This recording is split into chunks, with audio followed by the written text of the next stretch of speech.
ኦርቶዶክስ ቤተክርስቲያን በእምነት ቀኖና ከወንጌላውያን ቤተክርስቲያን የተለየች መሆኗ ይታወቃል። እኔ ልነግራችሁ የምፈልገው ኦርቶዶክስ ቤተክርስቲያን ለኛ ለኢትዮጵያውያን ክብራችን ናት።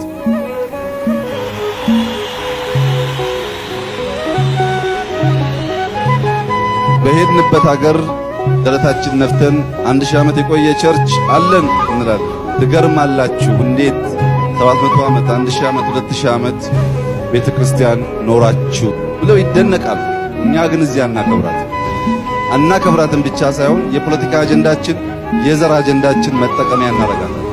ፕሮቴስታንት እምነት ተከታዮች ኦርቶዶክስን ማክበርና መውደድ የምርጫ ጉዳይ ሳይሆን ግዴታችሁ ነው።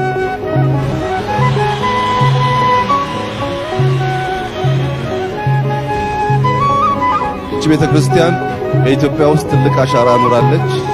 ከነ ክብሯ እንድትቀጥል እንፈልጋለን።